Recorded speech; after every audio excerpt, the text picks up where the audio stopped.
right, so speaking of Pro Day, season is just heating up today at 1:30 Eastern on NFL Plus. It's Alabama's Pro Day coming to you from Tuscaloosa. I just looked it up. It's like a 9-hour drive between the two, so I'm sure the private planes are descending, but some may drive. You don't know if you're the lone man on the totem pole. What are we looking to see from another guy who could go first overall, and what do we think they ate at dinner? No, I talked to Taylor Kelly, who's the quarterback's coach for Bryce Young. He's going to be running the workout today down in Tuscaloosa.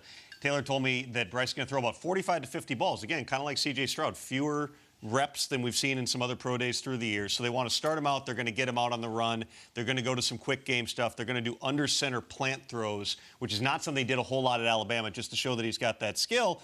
And then they're going to progress and end with what everybody ends with, which is some show-off throws. It's going to be deep balls, because if anybody's showing up and thinking, can this 5'10 quarterback drive the football down the field, they want to give him ample opportunities to do that. The other thing that was interesting that Taylor Kelly told me was Bryce Young, according to him, still has the weight on. Remember, he was playing like 186 last year at Alabama. He showed up at the combine, weighed in at 204. We'll see actually what he weighs in at today. But it does sound like this wasn't strictly a, hey, let's suck down 18 Gatorades and show up and weigh in on the scale and then go back down again. He wants to show that he can still move really well with a little bit more weight on his body, which, as I've been saying, is more important right now than the height. It's about the durability of somebody who played at 180-odd pounds during his college career and played behind a really good offensive line, didn't get hit a whole lot. That's just not going to be the reality in the NFL. So can he hold up? It's the good weight. It's not like out of shape weight. It's like I want to be stronger and have more muscle on the chassis weight.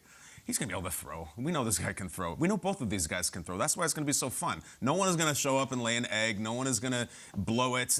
He's super clutch. He'll have a rocket arm. Listen, everyone's going to talk about his height. We're going to talk about his height. It's nonstop. It's the only element here. These two guys are both great. It's the only thing you look at.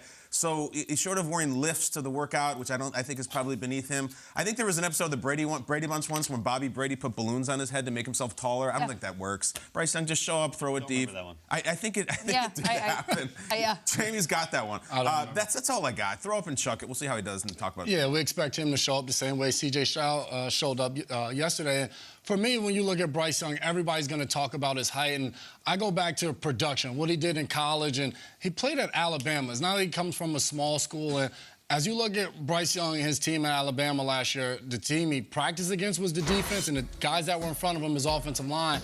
Look at the height of everybody. It's not like he'll be walking into the NFL and it's just like, oh my goodness, there was a 6'5" defensive end. That's what he saw every single day in practice. So it's just like, I like this. Let's slow down. This guy won a Heisman Trophy. He won a national championship while in college, playing behind a really tall offensive line, like Tom P just said, a really good offensive line, the type and the height of guys that are going to be in front of him in the NFL. On the defensive side of the ball, a little bit of the same thing. These are the size of the guys that he's going to see each and every Sunday. He was able to go out there, be productive, and have a tremendous college career. Let's give him a chance to see what he can do in the NFL before already saying, like, this guy cannot perform because of his height. I'm excited to see him, obviously, today, but I expect him to go out there and throw the ball around, move around, inside the pocket, outside the pocket, and show what he's capable of. The allure here is simply put that we've seen C.J. Stroud now twice. We still haven't seen Bryce Young throw it this way. It's like, I think today, to Kyle's point, like, he's going to be great. It's just people who haven't watched him on Saturday afternoons in the SEC, like, now they get to see him. It's kind of unfortunate because he put on a show in the SEC. You